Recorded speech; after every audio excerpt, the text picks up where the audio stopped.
නමෝ තස්ස භගවතු වරහතු සම්මා සම්බුද්දස්ස නමෝ තස්ස භගවතු වරහතු සම්මා සම්බුද්දස්ස නමෝ තස්ස භගවතු වරහතු සම්මා සම්බුද්දස්ස හැම දිනාටම තෙරුවන් සරණ ප්‍රාර්ථනා කරමින් අද ඔබ හැම දිනෙකම ඔබේ ජීවිතවලට ඊටාම වැදගත් ධර්ම කාරණා රැසක් ශ්‍රවණය කරන්න මේ ධර්ම ශ්‍රවණයත් එක්ක එකතු වෙන්න. පින්වතුනි, දානය, අතහැරීම, ත්‍යාග සම්පත්තිය පාරමිතා අතර බුදුරජාණන් වහන්සේ මේ නිවන් දකින්නත්, පසේ බුද්ධත්වයට පත් වෙන්නත්, බුදු වෙන්නත් සසර පිරිය යුතු පාරමී ධර්මයන් අතර දස පාරමිතා ගැන ඔබ අහලා ඇති. එයින් පළවෙනි මේක තමයි දාන පාරමිතාව. දන් දීම, අතහැරීම, ත්‍යාග සම්පත්තිය, මසුරුකම, ලෝභකම දුරු කිරීම. මේක ලේසි දෙයක් නෙමේ. දන් දෙන්න හිත නැඹුරු වෙන්නෙම සසර දන් දීලා පුරුද්දක් තියෙන, සංසාර පුරුද්දක් තියෙන කෙනෙකුටමයි. සමහර අය අපි දැකලා තියෙනවා බොහොම දිලිඳු අය, ජීවිතේ ගොඩාක් ප්‍රශ්න තියෙන අය, අගහිඟකම් මැද්දේ තෙරපිලා ජීවත් වෙන මිනිස්සු. හැබැයි Taman දුක් විඳලා හම්බ කරන මුදල් අසරණයන්ට උදව්පකාර කරන්න, දුගී මගේ යාචකයන්ට දම්පින්කම් කරන්න, කෙනෙක්ගේ දුක අහලා හිත උණු වෙලා ඒ මිනිස්සුන්ට උපකාර කරන්න ආපහු දෙපාරක් හිතන්නේ නැතුව බොහොම සද්ධාවෙන් ඒ පින්කම් වලට හිත යොමු කරන. ඒවා සංසාර පුරුදු. කෙනෙකුට හිතෙන්ට පුළුවන් සමහර අය මේ පින්කම් කරන අය දැක්කට පස්සේ අනේ මෙච්චර පින්කම් කරන, මේ තරම් දන් දෙන, මේ තරම් සද්ධාවන්ත, මේ තරම් ගුණධර්ම පුරන මිනිස්සුන්ටමනේ මේ කරදර. ඒ අයගේ ජීවිතවල ගත්තොත් ගොඩාක් ප්‍රශ්න.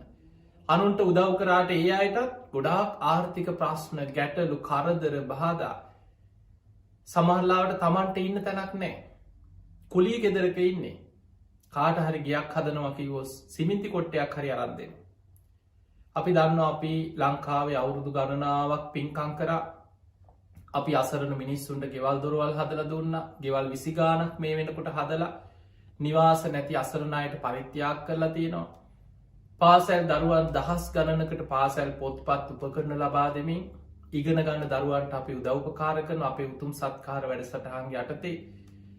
ඒ වගේම දරුවෝ ලැබෙන්න ඉන්න ගැබිනි මව්වරු, ආබාධිත අය, රෝදපුටු, අත්වාරු, කිහිලිකරු, ඒ වගේ මේ වසංගතය ආරම්භ වුණාට පස්සේ ලංකාවේ ඈත පළාත්වල ඉඳන් මෙහෙණි ආරණ්‍ය සේනාසන, ඒ වගේම පන්සල් ආරණ්‍ය, දානේ අඩුපාඩු ඇති තැන් අපි හොයා අපේ සැදැහැවතුන් කල්යාණ මිත්‍රයන් එකතු කරගෙන බොහෝ පින්කම් කරනවා.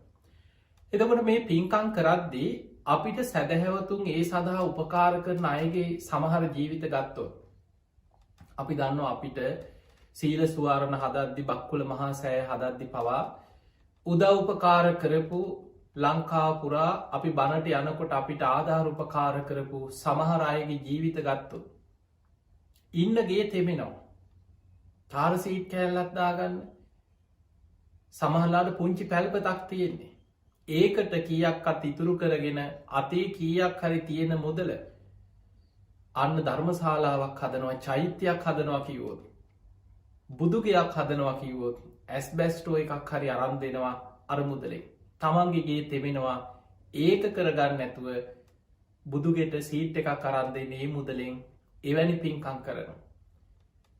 සමහර අයගේ ගෙවල් වල මැටි ගාලා තියෙන්නේ, ගොම මැටි ටිකක් ගාගෙන ඉන්නේ. ටයිල් අල්ලලා ටෙරාසෝ දාපු ගෙවල් නෙමෙයි. හැබැයි බුදු මැදුරට ටයිල් අල්ලනවා කිව්වොත් එක ටයිල් කැටයක් හරි අරන් දෙනවා ණය වෙලා හරි. මේ වගේ පින්කම් කරන ශ්‍රද්ධාවන්ත මිනිස්සු බොහෝ පිරිසක් අපි මේ සමාජයේ දැකලා තියෙනවා. ගෙවල් වල කන බොන හැටි සාමාන්‍යයෙන් අපි ඇත්තම කතාව ගත්තොත් ගම්වල සමාජ ජීවත් වෙන සාමාන්‍ය මධ්‍යම පන්තියේ මිනිස්සු ගත්තත්, බොහොම දුප්පත් අය ගත්තත් මේ 3 වේල හොඳට කාලා බීලා ඉන්නව නෙමෙයි. සමහරු එක වේලයි. සමහරු වේලක් කර වේලක් ආහාර ගන්න.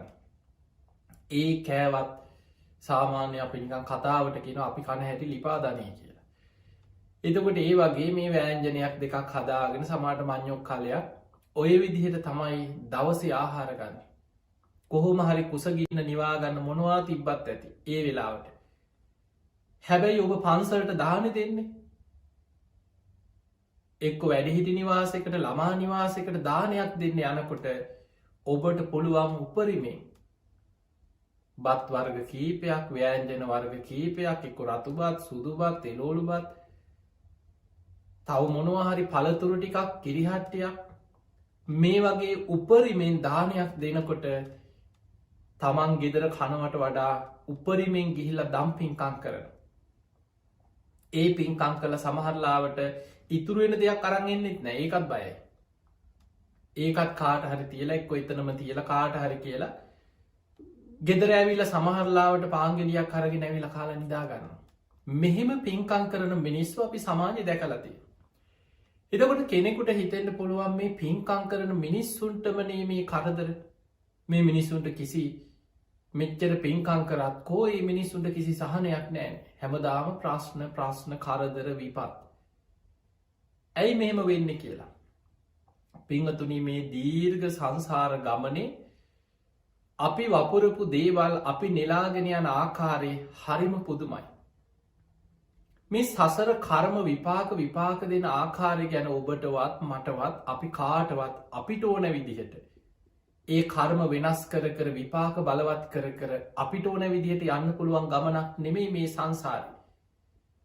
අතීත අනාගත වර්තමාන කර්මයන්ගේ ඒවැ විපාක විශ්ෂය දකින නුවන තියෙන්නේ බුදුරජාණන් වහන්සේ නමකට පමණයි. කම්ම විපාකෝ අචින්තියෝ කියන. මේ කර්ම විපාක විශ්ෂය අචින්තිය දෙයක්. ඒක ඔබට මට අපිට තර්ක කරලයි යාට එහෙම වුණේ අපි සාමාන්‍යයෙන් මේ සමාජය තුළ මේ පුතත්ජන ලෝක මිනිස්සු කර්ම පල ගැන නොදන්නකම නිසාම පිනට කරහා කරනවා. පව්කාරයෝ දිහා බලලා කෝ මේ මිනිස්සුන්ට බලාපල්ලක මේ හොරකං කරන මිනිස්සුන්ටමන හරියන්නේ. මේ ජඩ වැඩ කරන වැරදි වැඩ කරන පව්කාරයෝ මේ වැජබිලා ඉන්නවනේ. කෝ මේ මිනිස්සුන්ට කිසි කරදරයක් නෑනේ. මේ හොඳට ඉන්න මනුස්්‍යයාටමන මේ කරදර කියලා පිනට ගරහා කරන ස්වභාවයක් සමාජි තියෙන. එතකොට කෙනෙක් තමන්ගේ පිනට ගරහා කරන්නේ පිනේ විපාක නෑ කියන දෘෂ්ටියකට එනවා. එක මිත්‍යා දෘෂ්ටිය. අන්නේ නිසා අද අපි ඔබට මේ දේශනාව විශේසින් බලවත් කියල දෙන්න උත්සාහ කරන්නේ සම්මාධිට්්‍යය තියෙන වැදගත්කම. අපි පින්කං කරනකොට ලෞකික සම්මාධිට්්‍යය කියන ඉතාම වැදගත්දය. ඒ සම්මාධිට්්‍යය පිහිටල නැත්නම් ඔබ කොච්චර බුද්ධන් සරණං ගච්ඡාමි දම්මන් සරණං ගච්ඡාමි සංගන් සරණං ගච්ඡාමි කිව්වත් ඔබට තිසරණය පිහිට ගන්න බැරි වෙනවා. ඒ නිසා අවබෝධයෙන් තිසරණය පිහිටන්නේ සම්මාධිට්්‍යය තුළ පිහිටල ලෞකික සම්මාධිට්්‍යය තුළයි කෙනෙක් තිසරණය පිහිටන්න. පිංහතුනී සම්මාධිට්්‍යය ධර්මය විස්තර කරනවා ලෞකික සම්මාධිට්්‍යය ලෝකෝත්තර සම්මාධිට්්‍යය කළ සම්මාධිට්්‍යය කොටස් දෙකක් තියෙන. අපි මේ කතා කරන්නේ ලෞකික සම්මාධිට්්‍යය. ඒ ලෞකික සම්මාධිට්්‍යයටම කියනවා කම්මස්ස කතා සම්මාධිට්්‍යය කර්ම පල විශ්වාසය ඇතිවන සම්මාධිට්්‍යය. දසවස්තුක සම්මාධිට්්‍යය එක කාරණා 10ක් ගැන කතා කරනවා. ඒ 10ම ගත්තොත් පේනවා මේ තියෙන කර්ම පල විශ්වාසය. දානයේ විපාක ඇත.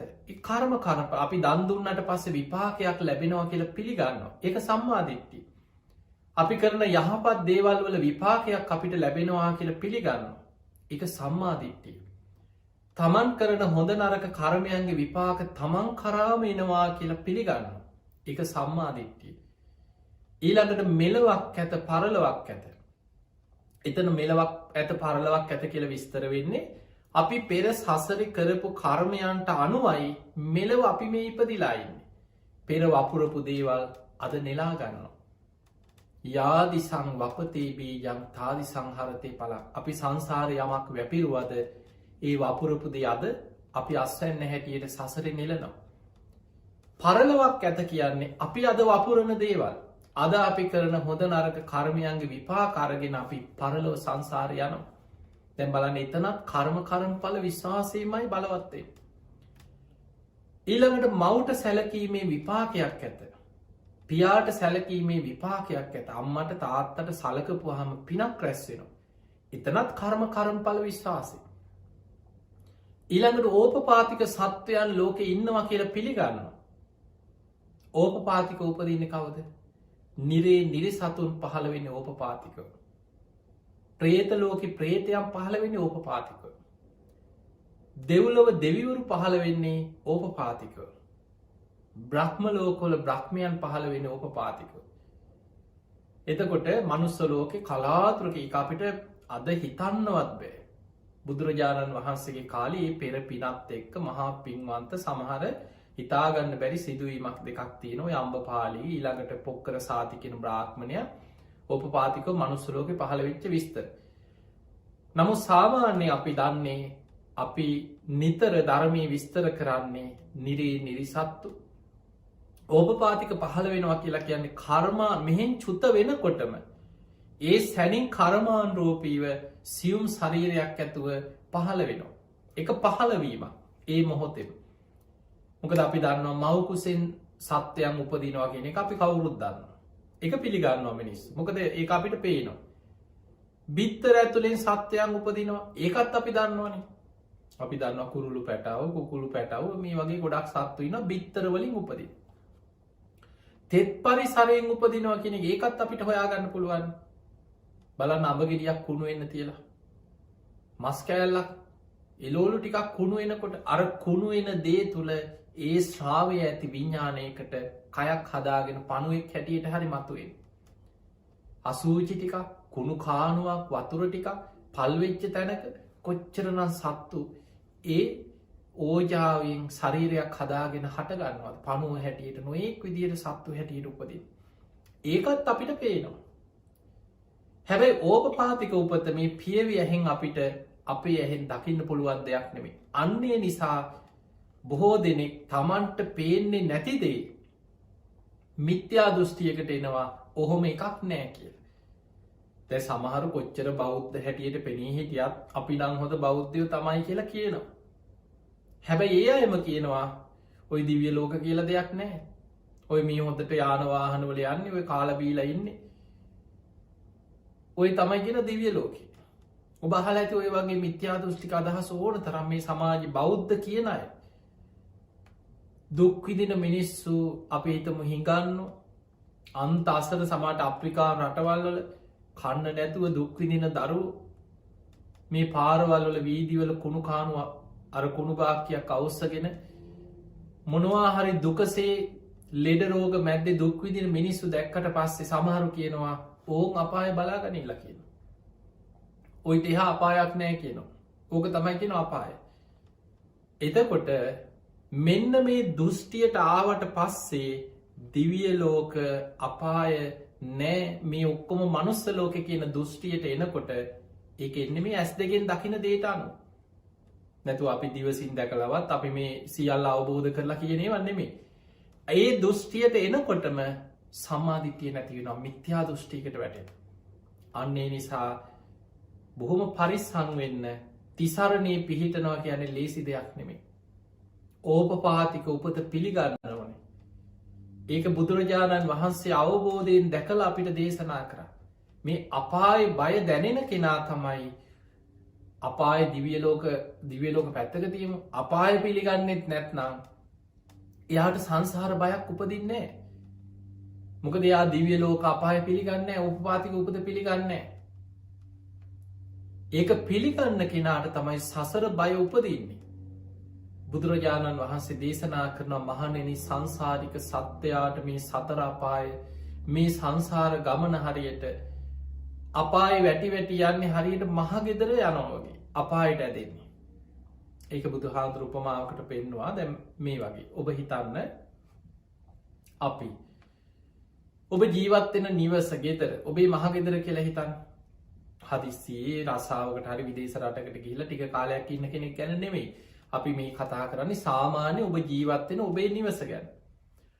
ඔබ මහගෙදර ඔබේ නිවසේ ජීවත්වෙන කෙනෙක් නම් ඔබ ගෙදරින් එලියට යන්නේ කඩේකට යනවා බඩු ටිකක්ගේ බඩු මල්ල ගත්ත ගමන් ආපහුවෙන්න ගෙදර රස්සාාවක් හොයාගත්ත කෙනෙක් ගැන හිතන් සමහරු ඒත් බලන අනේ ගෙදර ඉඳං යන්න එන්න තියෙනවන ගෙදර ඉඳං යන්න පුළුවන් රස්සාාවක් හොයාගන්න තියෙනවන මොකද හිත ඇදිලා තියෙන්නේ ගෙදරට සමහරු රස්සාාව ඉවර වෙච්ච ගමන් ඉස්සරලාම එන්න පුළුවන් බස් එක හිටගෙන හරි තනි කකුලෙන් එල්ලිලා හරි ඔබ දැකලා ඇති මිනිස්සු වැඩෑරුණට පස්සේ කෝච්චිවල බස්වල පොර කාගෙන ඉක්මනට ගෙදර යන්න හදිස්සිය හිත තියෙන්නේ මහා ගෙදර නෑදෑ ගෙදර කියනවා ඉන්න අනේ ඉඳලා යන්න අනේ ඉන්න කියනවා උපරිම දවසක් ඉදී දෙකක් ඉදී කොහේ ගියත් තමන්ගේ ගෙදර තරන්නේ එදකොට මේක ඇතිවෙන්නේ මනසේ අපි අර ඉන්න තැනට ඒ පරිසරයට තමන්ගේ ගෙදරට හිත බැඳිලා තියෙන්නේ ඒක තමයි හිතේ ස්වභාවය බුදුරජාණන් වහන්සේ පෙන්වුවා ඔන්න ඔය වගේ තමයි සංසාරික සත්වයා සතර අපායට ඇදිලා තියෙන්නේ මහගෙදරට ඇදිලා යනවා වගේ කලාතුරකින් සුගතියකට ආවට අපාය පැත්තටමයි කියන ඇදෙන්නේ ඒකට හේතුව අපි මේ සසරේ ඉපදී යන්නේ ලෝභ ද්වේෂ මෝහ කියන අකුසල මූලයන්ගෙන් හටගත් විඤ්ඤාණයක් එක්ක මතක තියාගන්න අපි සසර යන්නේ අපිට ඕන විදිහට කුසල් බලවත් කරගෙන මේ හිත හැම වෙලේම රැකගෙන යන ගමනක් නෙමෙයි පින් කරත් තරහ යනවා මේ රාග ද්වේෂ මෝහ ඇති වෙනවා පින්කම් කරන්න කියලා රණ්ඩු වෙන මිනිස්සු නැද්ද කරන්නේ පින්කම් බණ අහනවා බණ අහන අය නැද්ද කේන්තියන්නේ තරහ යනවා ඊරිසියා යනවා වෙනවා රණ්ඩු වෙනවා මේ හොඳට බණ අහනවා පින්කනුත් කරනවා පින්කම් කරන්න කියලා රණ්ඩු අල්ලනවා ඒ පින්කම් කරන අයත් එක තරහ වෙන අය නැද්ද මේ හිත ඇතුලේ මතක තියාගන්න අපි පින් දහම් කරගෙන ගුණධර්ම වඩාගෙන නිවන් මගේ යන්න ගියාට මේ හිත හැදිලා තියෙන්නේ අපේ ලෝභ ද්වේෂ මෝහ කියන අකුසල මූලයන්ගෙන් හටගත් හිතක් ඒ අකුසල මූලයන්ගෙන් හටගත්ත හිත ඒ අකුසල් අපිට ඕනේ වුණ අපි මේ බුදුන් අඳින්න පටන් ගන්නකොටම සීල් ගන්න පටන් ගන්නකොටම බණ අහන්න පටන් ගත්ත ගමන් අකුසල් නැති වෙනව නෙමෙයි ඒවා එක එක ස්වරූපෙන් ක්‍රියාත්මක වෙනවා සමහර වෙලාවට මෛත්‍රියේ ස්වරූපයෙන් සමහරු කාට හරි බැනලා කියනවා මේ ඔයාගේ හොඳට බනින්නේ ඔයා හදාගන්න මේ කිව්වේ මේ ද්වේෂයෙන් බනින්නේ සමහරලාට එතකොට එක එක ස්වරූපයෙන් සමහරලාට මෛත්‍රියේ ස්වරූපයෙන් රාගය මතුවෙනවා කරුණාවේ අනුකම්පාවේ ස්වරූපයෙන් කෙලෙස් මතුවෙනවා ඊළඟට සාධාරණත්වය හරි වැරැද්ද ඒ ස්වරූපෙන් ද්වේෂය මතුවෙනවා දැන් බලන්න සමාජයේ මෙයා වැරදි මෙයා හරි මේක ඔහොම නෙමෙයි වෙන්න ඕන මෙහෙමයි වෙන්න ඕනේ මෙහෙම හිතා මේ බණ අහනවා ධර්මය දියුණු කරනවා ඒ දියුණු කරන කෙනාට අනිත් අයගේ වැරදි හරියට පේනවා ඊට පස්සේ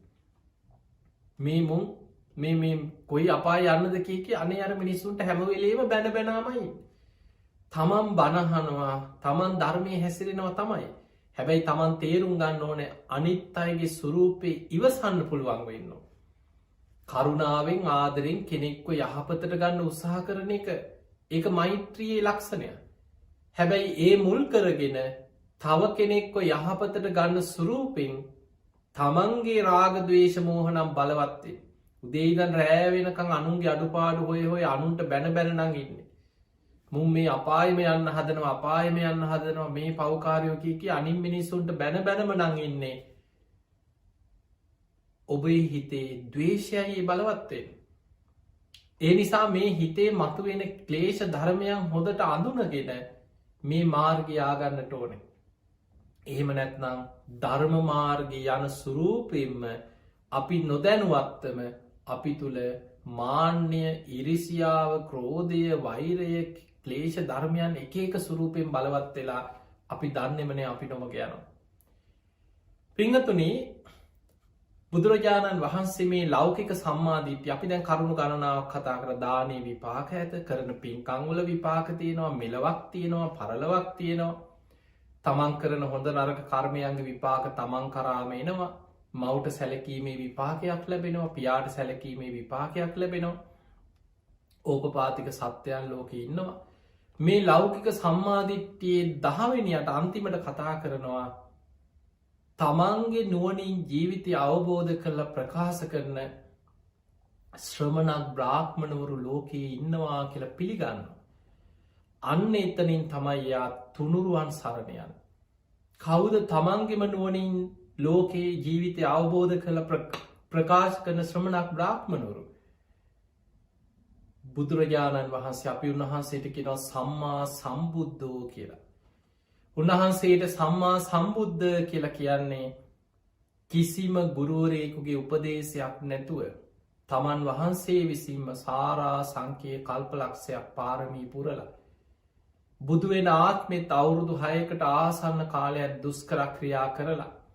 බෝධි මූලයේදී තමන් විසින්ම මේ ධර්මය අවබෝධ කරගත්තා.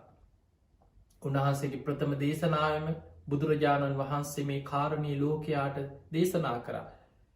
පුබ්බේ අනුනුස්සුතේසු ධම්මේසු කවදාවත් නොඇසූ විරූ ධර්මයක්. උන්වහන්සේට බෝධි මූලයේදී අවබෝධ වෙන්නේ චක්කුම් උදපාදි ඥානං උදපාදි පඤ්ඤා උදපාදි විද්‍යා උදපාදි ආලෝක උදපාදි. දහම් මැස පහළ වුණා. ප්‍රඥාව පහළ වුණා. ඥානය පහළ වුණා. විද්‍යාව පහළ වුණා. ආලෝකය පහළ වුණාකේ. උන්වහන්සේ ගුරූපදේශ රහිතව මේ ධර්මය අවබෝධ කරගත්ත. අන්න තමන්ගේ නුවනින් ජීවිතය අවබෝධ කළ ප්‍රකාශ කරන මේ වැනි බුදුවරු ලෝකෙ පහළ වෙනවා. ඒ බුදුරජාණන් වහන්සේ මේ භයානක සංසාරදුකින් නිදහස් වෙන්න මට මඟ පෙන්නන. මගේ ගුරුවරයා හැටියට මගේ ශාස්තෘන් වහන්සේ හැටියට මං පිළිගන්නවා කියන තැනට ඇවිල්ලා කර්මඵල විශ්වාසයෙන් අවබෝධයෙන් අන්න බුද්ධන් සරණං ගච්ඡාම කියලා ඒ බුදුරජාණන් වහන්සේව සරණ යනවා. ඊළඟට ධර්මයේ සරණ යනවා. ධර්මය කියන්නේ ඒ බුදුරජාණන් වහන්සේගේ අවබෝධය. සද්දෝ හෝති සද්ධාති තථාගතස්ස බෝධින් කියන සද්ධාව කියන්නේ බුදුරජාණන් වහන්සේගේ අවබෝධය අදහ ගැනීම. උන්වහන්සේ අවබෝධ කරගත් ධර්මයේ තමයි අවුරුදු 45ක් පුරාම මේ ලෝකයට දේශනා කරන්නට යෙදුනේ. අන්නේ අවබෝධ කරගත් ධර්මය මේ භයානක සංසාර ගමනින් මිදෙන්න මාර්ගයක් හැටියට අනුගමනය කළ යුතු ප්‍රතිපදාවක් හැටියට වැඩපිළිවෙලක් හැටියට මම සරණ යනවා. මම මේ ධර්මයේම අනුගමනය කරනවා කියන තැනට ඇවිල්ලා ධම්මං සරණං ගච්ඡාමි කියනවා. අන්න ලෞකික සම්මාදිට්ඨිය තුල පිහිටලා ධර්මයේ සරණ යනවා. ඊළඟට ශ්‍රාවක සංඝයා බුදුරජාණන් වහන්සේගේ ඒ දේශනාවට අනුව ඒ ධර්ම මාර්ගයේ හැසිරලා ප්‍රතිඵල ලැබපු ශ්‍රාවකයෝ. අන්න ඒ අය බුදුරජාණන් වහන්සේගේ ධර්මයට අනුවම තමන්ගේ නුවණ වඩලා ප්‍රතිඵල ලබපු අය. සුපටිපන්න, උජුපටිපන්න, ඥායපටිපන්න, සාමිච්චපටිපන්න ආදී මේ පිරිස යදිදං චත්තාරි පුරිස යුගානි යුගල 4ක්. අට්ඨපුරිස පුද්ගලා පුද්ගලයේ වශයෙන් වෙන වෙනම ගත්තොත් 8 දෙනෙක්. සෝවාන් මාර්ගඵල, සකදාගාමි මාර්ගඵල, අනාගාමි මාර්ගඵල, අරහත් මාර්ගඵල. යුගල 4යි වෙන වෙනම ගත්තොත් 8 දෙනයි. ඒ අය ආහුනේය, පාහුනේය, දක්ඛිනේය, අංජලි කරණීය. ආගන්තුකයන් වශයෙන් වැඩම කරොත් දන් පින්කම්, දන් පැන් සකස් කළ පූජා කරන්න සුදුසුයි. ඊළඟට පින් සලකාගෙන දන් දෙන්න සුදුසුයි. ඇඟිලි බැඳ වන්දනා කරන්න සුදුසුයි.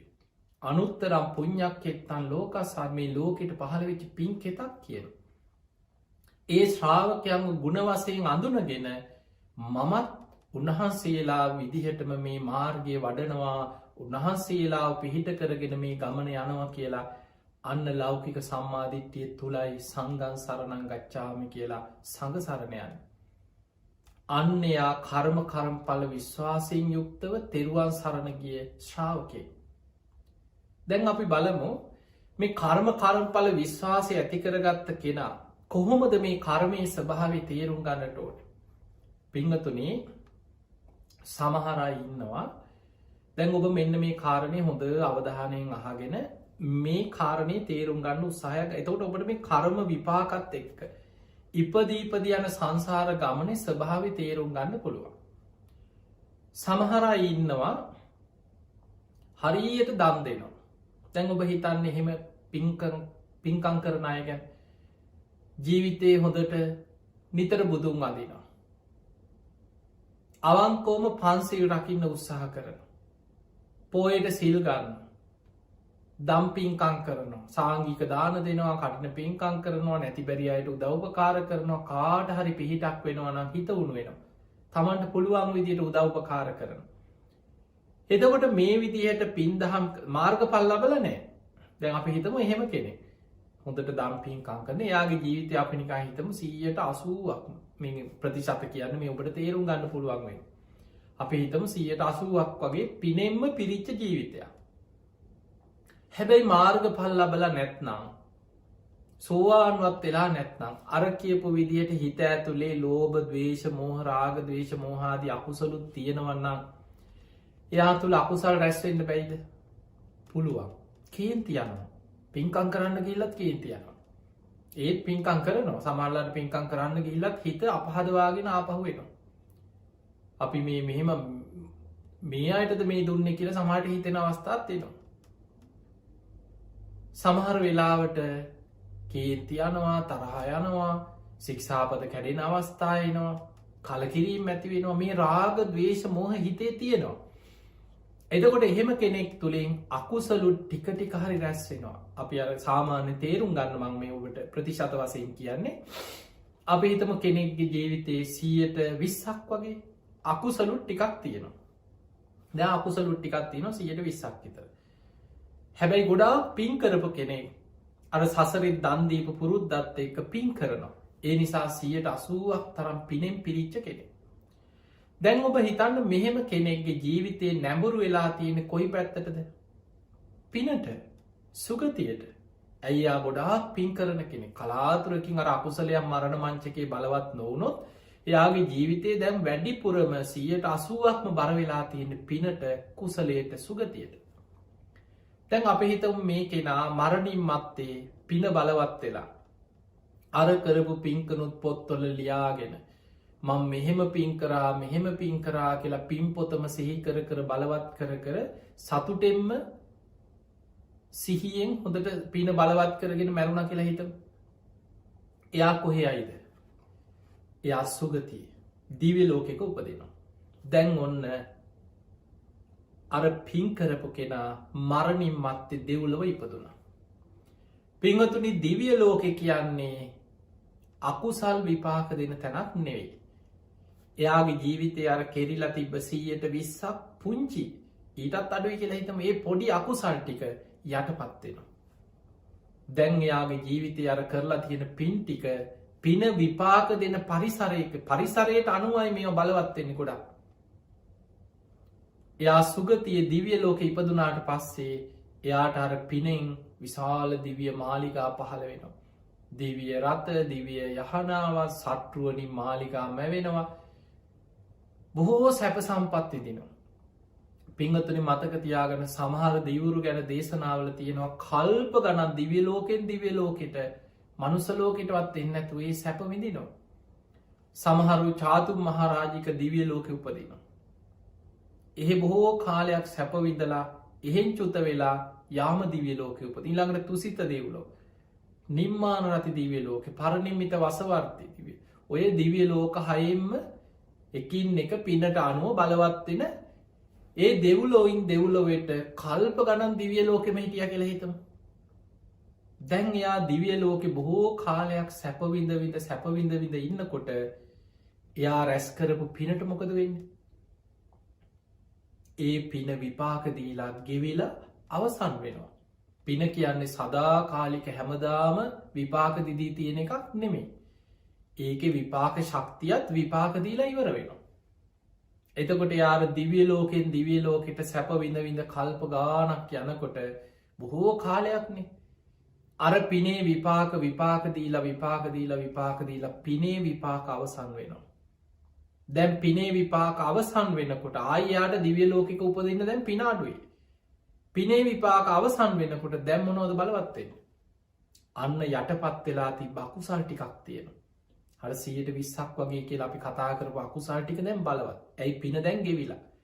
පින ගෙවෙනකොට දැන් බලවත් වෙන්නේ අර පුංචි අකුසලයේ දැන් බලවත්. එයා දෙව්ලොවින් චුත වෙන්න ආසන්න වෙනවා. අංගුත්තර නිකායේ සඳහන් වෙනවා හරි ලස්සන දේශනාවක්. ඒකට කියන්නේ පුබ්බ නිමිත්ත සූත්‍රය කියලා. දෙව්ලොව පින ගෙවිලා ආයෙ දිව්‍ය ලෝකේ ඉන්න කිවට වැඩක් නැහැ. දැන් එයාගේ පින ගෙවිලා. දෙව්ලොවින් චුත වෙන්න ලං වෙනකොට එයාගේ ලක්ෂණ 5ක් පහළ වෙනවා. පැළඳගෙන ඉන්න මල් මාලා පර වෙනවා. ලස්සනට රැස් විහිදෙමින් බැබලිච්ච දිව්‍යමය ශරීරේ දුර්වර්ණ වෙලා යනවා.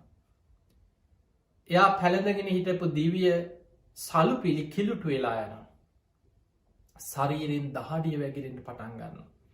විමානවල දිව්‍ය සැප සම්පත්වල හිත් තලවන්න නැතුව යනවා. ඒවා නිකන් එපා වෙනවා. වැඩක් නෑ වගේ හිතෙනවා. ওই ලක්ෂණ 5 පහළ වෙනවා. අර ලස්සනට බැබලි හිටපු දිව්‍යමය ශරීරය දුර්වර්ණ වෙනවා. දහඩිය වැగిරෙනවා. කලකිරෙනවා. දිව්‍ය සලු පිළි කිලුටු වෙනවා. පැළඳගෙන ඉන්න මල් පර වෙනවා. ඔය ලක්ෂණ පහළ වෙනකොට අනිත් දෙවිවරු දැනගන්නවා දැන් මෙයාගේ පින ගෙවිලා ඉවරයි. දැන් චුත වෙන්නයි යන්නේ. දැන් මෙයා චුත වෙලා කොහෙටද දැන් ඊළඟට වැටෙන්න තියෙන්නේ? දෙව්ලොව ඉන්න කියලා වැඩක් නැහැ. දිව්‍ය ලෝකේ දැන් සැප විඳලා ඉවරයි. අර ගෙනිච්ච පින දැන් ගෙවලා ඉවරයි. දැන් එයාට බලවත් වෙලා තියෙන අකුසල් ටික.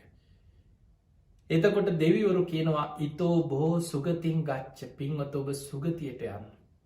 සුගතින් ගන්ත්වා සුලද්ද ලාභං ලබ. සුගතියට ගිහිලා උතුම්ම ලාභය එහිදී ලබා ගන්න. සුලද්ද ලාභං ලබිත්වා සුප්පතිට්ඨිතෝ භවාති. ඒ උතුම් ලාභය ලබාගෙන ඔබ ඒක තුල ස්ථාවර වෙන්න කියනවා. අපි බුදුරජාණන් වහන්සේ මේ කාරණේ භික්ෂුන් වහන්සේලාට විස්තර කරනවා මහණෙනි. පින ගෙවිලා දිව්‍ය ලෝකයෙන් චුත වෙන්න ආසන්න දෙවිවරුන්ට අනෙක් දෙවිවරු සුගතියට යන්න කියලා කියන්නේ මනුස්ස ලෝකෙට එන්න කියලා. මොකද දිව්‍ය ලෝකෙන් පහළටනේ දැන් වැටෙන්නේ අකුසල් බලවත් වෙලා. වැටෙන්න තියෙන්නේ කෙලින්ම බලවත් වෙන්නේ අපායගාමී අකුසලයක් නම් එක්ක නිරේට. නිරේට ගියාට පස්සේ ආයෙ එතන තිසරණේ පිහිටන්න පුළුවන් තැනක් නෙමෙයි. එහෙම නැත්නම් පෙරේත ලෝකෙට. එතනත් තිසරණේ පිහිටන්න පුළුවන් තැනක් නෙමෙයි. එක්ක තිරිසන් අපායට. එතන තිසරණේ පිහිටන්න පුළුවන් තැනක් නෙමෙයි. එහෙම නැත්නම් අසුර අපාය. එතනත් තිසරණේ පිහිටන්න පුළුවන් තැනක් නෙමෙයි. එතකොට දෙවිවරු කියනවා දැන් ඔබ කොහොම හරි මනුස්ස ලෝකෙ මනුස්ස ලෝකෙ උපදින්නත් මොකක් හරි පිනක් තියෙන්න ඕන දැන්. ඒ වෙලාවේ හරි දෙවිවරු පෙර කරපු පින් හරි සිහි කරලා කියනවා ඔබ බොහොම පින් කරලා දිව්‍ය ලෝකේ ආපු කෙනෙක්. ඔබ මේ විදිහට නැවතත් මනුස්ස ලෝකෙට ගිහිල්ලා පින් කරගන්න. ඔබ මනුස්ස ලෝකෙ කොහොම හරි හිත පිහිටව ගන්න. දැන් අපායේ නොඇටි අර අකුසල් ටික බලවත් වෙනකොට පිනක හිත පිහිට කර ඒ වෙලාවේ හරි පිනක හිත පිහිටෝලා දෙවියන් උදව් කරනවා මනුස්ස ලෝකෙට හිත පිහිට ගන්න. දැන් එයා දෙව්ලොවින් චුත වෙලා මනුලොවට එනවා. දැන් මතක තියාගන්න එයා දිව්‍ය ලෝකෙන් චුත වෙලා මනුස්ස ලෝකෙට එන්නේ පින එහෙ ගෙවලා. එයාට දැන් ලොකු පිනක් නෑ මනුස්ස ලෝකෙට ආවට මෙහෙ විපාක දෙන්න පින අඩුයි. මෙහෙ විපාක දෙන්න දැන් තියෙන අකුසල් ටික. එයා දිව්‍ය ලෝකෙන් චුත වෙලා උපදින්නේ මනුස්ස ලෝකේ දුප්පත්ම දුප්පත් තැනක. හැබැයි පින්වතුනි පෙර සංසාර පුරුදු පාරමී හැටියට යනවා. මතක තියාගන්න කොහේ ඉපදුනත් සසරේ උපෝපං හැම ආත්මයකම සංසාර පුරුදු හැටියට අපි අරගෙන යන දේවල් වලට තමයි පාරමිතා කියලා කියන්නේ. දැන් අපේ බෝසතාණන් වහන්සේ සසරේ පාරමී පුරාගෙන ආපු ගමනේ සාරා සංඛ්‍යා කල්පලක්ෂයක් පාරමී පුරනකොට සුගතියමාව නෙමෙයි. අපාය වැටිච්ච ආත්ම භාව ගැන ජාතක පොතේ තියෙනවා. තිරිසං ආත්මවල ඉපදිච්ච ආත්ම තියෙනවා. හැබැයි මේ හැම ආත්මිකම අනෙක් සියලු දෙනාට වඩා සංසාර පින ඒ පාරමී ධර්මයන් අතර විශේෂත්වයක් තියෙනවා. ඒ නිසා සමහර වෙලාවට ඇතෙක්කුණත් දල හරි දන් දෙනවා. ඔබ අහලා ඇති දල දන් දීපු අපේ බෝසතාණන් වහන්සේගේ සංසාර ජීවිත පුංචි වටුකුරුල්ල වට්ටක පිරිතේ සත්‍යක්‍රියාවක් කරලා ගින්නක් නිව්වා. මත්ස්‍ය රාජ පිරිතේ මාළුවෙක් වෙලා ඉපදිලා අපේ බෝසතාණන් වහන්සේ නියඟයක් ඇතිවෙච්ච වෙලාවේ සත්‍යක්‍රියා කරලා වැසිය දැහැලෙන්න සැලැස්ව. ඇයි සංසාර ශක්තිය පාරමී ශක්තිය තියෙනවා. අකුසලයක් බලවත් වෙලා පහලට වැටුණා. ඒ නිසා මනුස්ස ලෝකයේ උපදිනවා අර අකුසල් බලවත් වෙලා එන නිසා අපි හිතමු දුප්පත් පවුලක උපදින්න. හරිම අසරණයි. ඉපදිච්ච දවසේ ඉඳන් කරදර ගෙවල් වල. එක්කෝ හේම් පාළු වෙනවා, වැස්සෙන් කරදර, සමහරලාවට ලෙඩ රෝග, දෙමව්පියන්ගේ අසරණකම්, සමහරලාවට ජීවත් වෙන්න විදියක් නැහැ, වේලක් කර වේලක් කන්නේ. එතකොට ඔය වගේ බොහොම දුකසේ ඉගෙන ගන්න, අධ්‍යාපනය ලබා ගන්න හරි අමාරුයි. සමහරලාට පෙනුමක් නෑ. අර පිනත් එක්කනේ මේවා ලැබෙන්නේ. අර අකුසල් බලවත් වෙලා එනකොට සමහරලාට උපදී ලස්සන නෑ එයා. එයාට එහෙම පෞරුෂයක් නෑ. එයාගේ නිකන් රූපේ දැක්ක සමහරලාට රූපෙත් කැතයි. එයා උසස් කුලයකත් නෙමෙයි. මොකද අර අකුසල් බලවත් වෙලා එයා හැම පැත්තෙම සමාජي තැලිච්ච දුක් විඳින චරිතයක්. හැබැයි මතක තියාගන්න මේ කෙනා සංසාරේ පින් කරපු කෙනෙක්. සසර පාරමී පුරපු කෙනෙක්. සසර ගුණ පුරපු කෙනෙක්. ඒ සංසාර පුරුද්ද තියෙනවා. අන්නේ පුරුද්ද තියෙන කෙනා තමයි පැලක හිටියත් වේලක් කර වේලක් කාලා හරි සංසාර පුරුද්දට දන් දෙනවා. කොච්චර කරදර තිබ්බත් බැනුම් හරි සිල් ගන්න යනවා.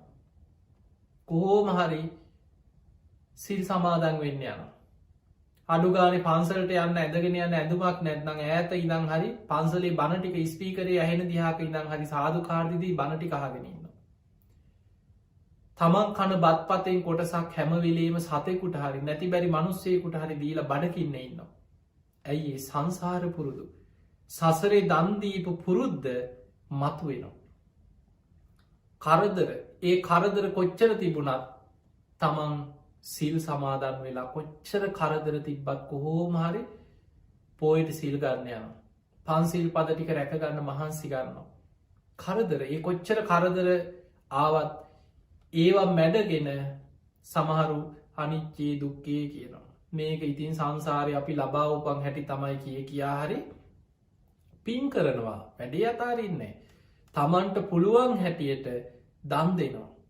කුලී වැඩක් කරලා හරි හම්බෙච්ච එකෙන් කාට හරි උදව්වක් කරන උපකාරයක් කරනවා. කොහේ හරි පින්කමක් කෙරෙනවා නම් ගිහිල්ලා අඩු ගානේ සල්ලි නැත්නම් ශ්‍රමයෙන් හරි උදව් කරනවා. ශ්‍රම දාන කරනවා. චෛත්‍යයක් හදනවා නම් ගිහිල්ලා වැලි ටික හලලා දෙනවා. ගඩොල් ටික ඇදලා දෙනවා.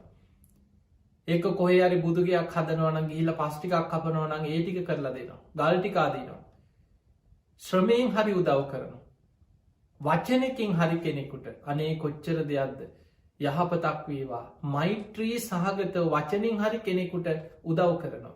ඇයි සංසාරිකව අර පාරමී පුරපු මනසා පින් කරපු කෙනෙක් මේ දිව්‍ය ලෝකේ ඉඳන් ආපු කෙනෙක්. එහෙ පින ගෙවලා අකුසල් ටික බලවත් වෙලා මෙහෙට ඇවිල්ලා මේ ඒ අකුසල් විපාකෙ මේ ගෙවන්නේ. මතක තියාගන්න කල්ප ගණන් සැප විඳලා මනුස්ස ලෝකේ අපි ජීවත් වෙන්නේ අවුරුදු 50ක් 60ක් 70ක් උපරිම 100ක් කියමු. පින විපාක දීපු කාලයත් එක්ක මේ මනුස්ස ලෝකේ ගෙවන පුංචි කාලේ හරියට මේ ඇසිපිය හෙලන මොහොතක් වගේ වෙන්න පුළුවන්. හැබැයි මේ මනුස්ස ලෝකේ ඉන්න අනිත් අය එයා දිහා බලලා කෙනෙක් හිතුවොත් ඔන්න බලන්නකො මේ මිනිස්සයා මෙච්චර පින්කම් කරනවා කොයි වෙලේ ගෑලුවත් පන්සලේමයි එක්ක හම්බ කරන එක කාට හරි දන් දෙනවා පොයට සිල් ගන්නවා මේ මිනිස්සයාටමනේ මේ කරදර කොහොමයාට මේ විපාක ඔය පින්කම් කළා වැඩක් තියෙනවද එහෙම හිතුවොත් පිටින් බලලා එයා වැටෙනවා මිත්‍යා දෘෂ්ටියට. මොකද එයාගේ සංසාර ගමන ගැන අර ඇස් දෙකින් බලන කෙනා සසර ගමන දකින්නේ. ඒ නිසා පින්වතුනි එයා මේ ජීවිතේ අර අකුසල් ටිකක් ගෙවාගෙන කොහොම හරි පින් ගොඩක් රැස් කරගෙන ආයෙමත් තමන් පුරුදු තැනට සුගතියට යනවා. පින් බලවත් කරගෙන. සමහරලාට මේ ජීවිතයා ඒ අකුසල් ගෙවාගෙන යනකොට ටික කාලයක් යනකොට අර අකුසල් ගෙවිලා ඉවර වෙලා පින බලවත් වෙලා නොසිතපු විදිහට එයා දියුණු වෙලා බලවත් වෙලා එනවා. ඒ නිසා දන් දෙන එක කොච්චර කරදර තිබ්බත් පින්වතුනි දන් දෙන එක නවත්තන්න එපා. බුදුරජාණන් වහන්සේ දේශනා කරනවා මහණෙනි දානයක වටිනාකම තථාගතයන් වහන්සේ තරම් මේ ලෝකෙ මිනිස්සු දානයක වටිනාකම දන්නවනම් තමන් කොච්චර කරදර අගහිංගකම් මොනවා තිබුණා දවස් ගානක් කණ්ඩම නැතුව හිට මනුස්සෙක් කියව. දානක වටිනාකම දන්න කෙනා තමන් කන බත් පතෙන් බත් පිඩක් හරි දන් දෙනවා. ඒ තරං ආනිසංස සහිතයිකව මේ දානේ. ඒ නිසා පින්වතුනේ දන්දීම පුරුද්දක් කරගන්න. මොන තරං කරදර බාධා ජීවිතයේ ප්‍රශ්නාවත් පින්කං කරන එක නවත්තන්න එපා. ඒක තමයි අපිට සසරි තියෙන එකම රැකවරණ එකම පිහිට. ඒ නිසා පුළුවන් තරම් පින් කරන්න. ඔබේ ශක්ති පමණි කාට හරි නැති බැරි අයට අසරණයට දුගී මගේ යාචකයන්ට තමන්ගේ හිතවතෙකුට කාට හරි කරදරයක් විපතක් වෙච්ච වෙලාවේ වචනකින් හරි මුදලකින් පිහිට වෙන්න බැයිනම් ශ්‍රමයෙන් වචනකින් උදව්වක් හරි කරලා කෙනෙකුට උපස්ථානයක් කරලා ජීවිතේ පින් රැස් කරගන්න. ඒ රැස් කරගන්න පින් ගැන හැමවෙලාම හිතන්න මේ රැස් කරන පින මට නිවන්න අවබෝධයට පාරමිතාවක් වේවා. ධර්මාවබෝධයට පාරමිතාවක් වේවා. අන්න එතකොට අපි ඒ කරන පින් අපිට පාරමිතාවක් එක නිවනේ අංගයක් ධර්මාවබෝධයට උපකාර වෙන අංගයක් බවට ඒ පින බලවත් වෙලා පත්වෙනවා. ඒ නිසා පින්වතුනි හිත පහදවාගෙන බුදුරජාණන් වහන්සේ පෙන්නවා කර්ම පල ගැන දන්න කෙනා අන්න අර ලෞකික සම්මාධිට්ටිය පිහිටලා පින් කරන කෙනා පිනක් කරන්න කලින්ම හිත පහදවාගන්න. පුබ්බේව දානාසුමනු. කර්මපල විශ්වාසයෙන් පුද්දුම සතුටින් පිනට සූදානන් වේ. ඒ පින්කම කරනකොට හිත පහදවාගන්න සාධු කාරදිදී සතුටු වෙනවා පින කරන වෙලාවෙ සතුටු වෙන අනිත් අයටත් අනුමෝදන් කරන. ඒ පින්කම කරන වෙලාවෙත් ගොඩාක් සතුටුවෙන්. කර්මපල විශ්වාසයෙන් සද්ධාවෙන් ගෞරවෙන් ඒ පින්කම ඒ මේලාවෙ කරනවා. පින්කම ඉවරුණා කියලා හිතන්න. කරපු පින හිත හිතා සතුටු වෙනවා. අපි මේ විදිහේ පින්කම් කරගත්තා කියලා සිහි කර සතුටු වෙනවා. දත්වා අත්ත මනෝහෝති කරපු පින ගැන හිත හිතා සතුටු වෙනවා. දානයට කලින් දන් දෙන වෙලාවේ දානි දුන්නට පස්සේ කියන මේ අවස්ථා තුනේ හිත පහදවාගෙන තුන් සිත පහදවා පින් කරනවා කියන්නේ ඒකයි. බුදුරජාණන් වහන්සේ වදාළ මහණෙනි පින් කරගත්ත කෙනා ඉද නන්දති මෙලොව සතුටු වෙනවා. පෙච්ච නන්දති පරලොව සතුටු වෙනවා. මා විසින් පින් කරගත්තා කියලා සිහි කර දෙව්ලොවට ගියත් කරපු පින් දිහා බල සාදුකාර දෙදී දෙලොවම සතුටු වෙනවා. ඒ නිසා මෙලවත් පරලොවත් දෙලොවම සතුටු වෙන්න පුළුවන් විදිහට තමන්ගේ ජීවිතේ පුළුවන් තරම් පිනෙන් පුරෝගන්න. පුඤ්ඥානි පරලෝ කස්මින් පතිට්ඨාවන්ති පානින පරලෝ පිහිට පිණිස පවතින්න පින. පිංහතුනි පින බලවත් වෙච්ච කෙනාට නිවන කරායන මාර්ගයේ බුදු හාමුදුරුව පෙන්නුවේ සුකා පටිපදා සැප සහිත මාර්ගයකින් ඉක්මනින් නිවනට යාගන්න පුළුවන්. බලන්න සීවලී මහරහත්තන් වහන්සේට කැලේක හිටියත් දෙවිවරු හරි විමාන මවාගෙන දන් දුන්න. ඒ සසරි දන්දීපු පින. ඒ නිසා තමන්ගේ ජීවිතයේ තමන්ගේ ශක්ති පමණින් පින්කංක කරදරාව කියලා වැටෙන් එපා. මෙච්චර පින්කං කරන අපිටමන මේ කරදර. ඔන්න මෙච්චර සිල් රැකල පින්කං කළ දන්දීලා මේ තරම් කරදර ඇයි අපිට මෙහෙම වෙන්න කියලා. ඒ විදිහට වැටෙන් එපා මේ අපි සසරි වපුරපු දේවල් අපි යම් සමහල්ලාවට කල්ප ගානකට කලින් වපුරපු දෙයක් වෙන්න පුළුව අද නෙලන්න.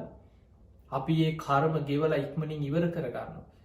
අපි මේ ජීවිතවල කොහොම හරි පින්දහම් කුසල් දහම් බලවත් කරගෙන අපි හොඳ බීජ වපුරලා ඒවැ අස්වැන්න අනාගතය අපි යහපත් විදිහට නෙලනවා.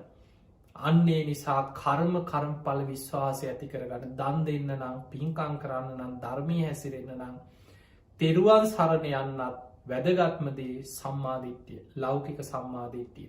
එනිසා ඒකට ධර්මය පෙන්න්නන්නේ කම්මස්ස කතා සම්මාධිට්්‍යය. තින් එහෙමනන්ගේ සම්මාධිට්්‍යය ඇති කරගෙන දම් පින්කං කරමින් සද්ධාදී ගුණධර්ම දියුණු කරගනිමින් මේ ලැබිච්ච මනුස්ස ජීවිතය තුළ තව තවත් පින් දහම් කුසල් දහම් දියුණු කරගෙන උතුම් වූ ධර්මයම අවබෝධ කරගන්න ධර්මයම දියුණු කරගන්න මේ හැම දෙනාටම වාසනාව ලැබේවා කියලා අපි ආශිර්වාද කරනවා. සියලු දෙවියෝ සාදු කාරදිදී මේ පින් අනුමෝදන් වෙත්වා. ඒ දෙවියන්ගේ දිව්‍යසයිසුරු වර්ධනය කරගෙන සියලු දෙවියෝ උතුම් නිවනටම පත්වේවා කියල සාදු කියල දෙවියන්ට පින් දෙන්න. ඒ වගේ ඔබ හැම දෙනා නමින් මිය පරලොවගිය සියලූම ඥාතීන්ව සිහිපත් කරලා ඒ ඥාතීන්ටත් පින් අනුමෝදන් කරමු. මේ පින්කමට මේ පින්වතුන්ග යොමු කරපු ලලනි පල්ලියගුරු මහත්මිය ඒ වගේම එතුමේගේ පවුලේ මිය පරලෝගිය සියලූම ඥාතීන්වත් සිහිපත් කළ පින් අනුමෝදන් කරමු. ඒ වගේ මේ පින්කම සිදු කරන ඕමාන් පලාලා නගරේ සේවේ නියුතු වජිරා සුරංගනී වීරසිංහ මහත්මිය තමයි මේ පින්කමේ ධර්ම දේශනාය පින් බරදායකත්වය දරන්නේ. මීට වසර 8කට පෙර මිය පරලොවගේ ආදරණීය මෑණියන් වන ලලිතා මෑණියන්ට පින් අනුමෝදන් කිරීම, වසර 12කට පෙර මිය පරලොව ගිය නිමල් ගුණදාස පියාණන් සිහිපත් කළ පින් අනුමෝදන් කිරීමත් සංසාරගත සියලූම ඥාතීන්ට පින්දීම. ඉතින් ඒ පිරිසගේ කල්යාණ මිත්‍ර පිරිස අපි දන්නවා බොහෝ කාලයක ඉඳන් බොහොම සද්ධාවෙන් කළඹ ටෙලිවිෂන් මේ සඳහම් විකාශයේ පින්කං එක එකතු වෙලා අපේ උතුම් සත්කාර වැඩ සටහන් එක්ක බොහෝ පින්කං වලේ දෙන සැදැහැවතුන්, ඒ වගේම අපි කරපු සෑවන්දනා පින්කං, සීල සුවාරණ පින්කං, බක්කුල මහා සෑය පින්කං, ගිලන් ස්වාමීන් වහන්සේලා වෙනුවෙන් සීල සුවාරණ සිදු කරන බොහෝ පින්කං වලට තමන්ගේ ශක්ති පමණින් ඒ රටවල්ල ඉන්න විදේශගත සැදැහැවතුන් එකතු කරගෙන පින්කංවල නියලෙන මේ කල්්‍යයාන මිත්‍ර පිරිස. තින් ඒ හැම දෙනාගේම මිය පරලොව ගිය සියලු ඥාතීන් සාධකාරදිදී මේ පින් අනුමෝදන් වෙත්වා. ඒ අයගේ පරලොව ජීවිත සැපවත්තේවා, සුවපත්තේවා, සංසාරදුකින් අතමිදේවා කියලපි සාධ කියල පින් දෙමු. ඒ පිංහතුන්ගේ අරමුණ තමයි සීල ස්වාරණ පිම්බිමේ නිර්මාටු පූජනය ගරිනුවේ ඥාන්දීප ස්වාමීන් වහන්සේට නිදුක් නිරෝගී සම්පත්තිය සැලසේවා කියලා අපිට ආශිර්වාද කරනවා. ඒ වගේම බඩල් කුඹුර ශ්‍රී සුධර්මානන්ද මහපිරිවෙනේ පරිවේනාධිපති වෑකුඹුරේ විමල සීල පූජනීය නායක හාමුදුරන් වහන්සේටත් නිදුක් නිරෝගී සම්පත්තිය තුනුරුවන්ගේ ආශිර්වාදය සැලසේවා කියන ආශිර්වාදයක් මේ පින්කමට පිරිස යොමු කරපු ලලනි පලියගුරු මෑණියන්ටත් නිදුක් නිරෝගී සම්පත්තිය, දීර්ඝායු සම්පත්තිය, උතුම් ධර්මාවබෝධයම ලැබේවා කියන ආශිර්වාදය. ඒ වගේම පුබුදු චාමර වීරසිංහ පුතණුවන්, දම්සරණී ධනංජනා දියණිය ඇතුළු ඒ පවුලේ හැම දෙනාටමත්, වජිරා සුරංගනී වීරසිංහ මෑණියන් ඇතුළු හැම දෙනාමත්, ඔබ හැම දෙනාමත්, බණහපු සියලු දෙනාම, ලක්වාසී ලොවාසී හැම දෙනාමත්, මැද පෙරදිග ඒ රටවල් සේවය කරන කල්්‍යයාන මිත්‍ර පිරිස ඒ හැම දෙනාමත් නිදුක්වේවා, නිරෝගිවේවා, සුවපත්තේවා. ඔබ හැම දෙනාට මේ ලැබිච්ච මනුස්ස ජීවිතය තුළ සද්ධහාදී ගුණ ධර්ම දියුණු කරගෙන උතුම් වූ ධර්මයම අවබෝධ කරගන්න වාසනාව ලැබේවා, ලැබේවා, ලැබේවා කියලා අපි ආශිර්වාද කරනවා. ආකා සට්ඨාච බුම්මට්ඨා දේවානාගා මහිද්දිකා පුඤ්ඤන්තං අනුමෝදිත්වා චිරන් රක්ඛන්තු ලෝක සාසනං. ආකා සට්ඨාච බුම්මට්ඨා දේවානාගා මහිද්දිකා පුඤ්ඤන්තං අනුමෝදිත්වා චිරන් රක්ඛන්තු දේශනං. ආකා සට්ඨාච බුම්මට්ඨා දේවානාගා මහිද්දිකා පුඤ්ඤන්තං අනුමෝදිත්වා චිරන් රක්ඛන්තු ත්වං සදා. හැම දිනාටම සම්මා සම්බුදු සරණයි.